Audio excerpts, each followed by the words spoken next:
Të gjitha raportet ndërkombëtare të institucioneve serioze botërore raportojnë sot për smundjen e rëndë të pashërueshme të qeverisë Rama, korrupsionin. 2 javë më parë, raporti OKB-s nënvizonte problemin e korrupsionit endemik që ka kapur qeverisjen dhe shoqërinë tonë duke e renditur Shqipërinë në 15 vendet më të korruptuara në botë. Raporti i dashit, ambasada gjermane, bizneset shqiptare vazhdimisht kanë shprehur shqetësimin e tyre për korrupsionin dhe lidhjet e bizneset me qeverinë në përfitimin e tenderave publik. Së fundi, kontrolli i lartë i shtetit fakton se vitin e kaluar qeveria ka keq përdorur me qëllim 1.7 miliardë euro dëm ekonomik. Nga kjo shumë, 923 milion euro është dëmi ekonomik vetëm nga të ardhurat e pambledhura, që lidhen direkt me korrupsionin endemik, ndërkohë që janë keq shpenzuar në tendera dhe jo vetëm 587 milion euro nga taksat e shqiptarëve. Ku humbasin miliona euro nga taksat e shqiptarëve çdo vit.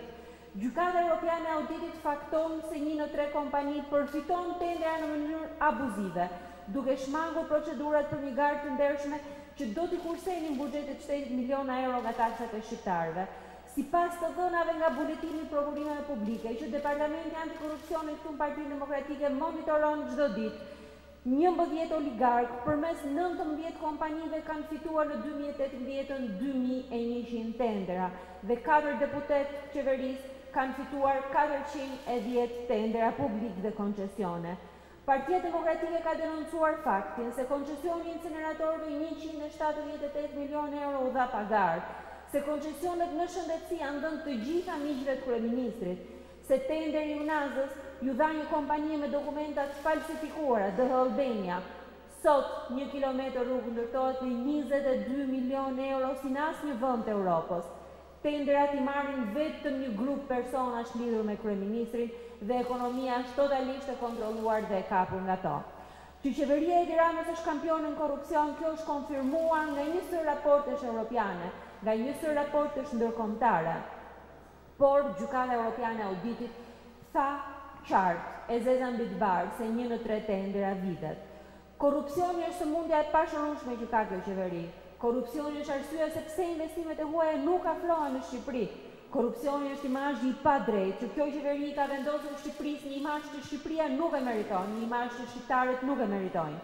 Ka vetëm një rrugë që sëmundja e korrupsionit të luftohet dhe të shërohet. Kjo rrugë kërkon largimin e arkitektit korrupsionit nga qeverisja e vendit. Koha nuk pret. Shqiptarët largohen, vendi po varfrohet për ditë dhe të vetmit që pasurohen janë ata që blejnë votën me paratë e krimit, me paratë e drogës, ndërkohë që paratë e shqiptarëve i shpërndajnë për miqtë e tyre.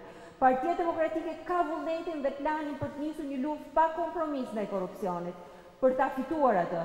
Jo vetëm se korrupsioni është një pengesë në procesin e integrimit, por ajo është arsye vetme se sot të rinjt janë pa punë, se sot rrogat e pensionet nuk rriten, se sot nuk ka investime në shkolla, nuk ka spitale, nuk ka rrugë të reja. Partia Demokratike beson se një ekonomi e lirë tregu, ku të gjithë garojnë të barabartë, me taksa të ulura, pa burokraci, do të çlirojë kapitalin, do të rrisë investimet në ekonomi, do të hapë vende të reja pune dhe do të krijojë mundësi për çdo shqiptar punëtor të ndershëm, për çdo biznes ndershëm. Kjo arrihet vetëm me largimin e Edi Ramës. Faleminderit.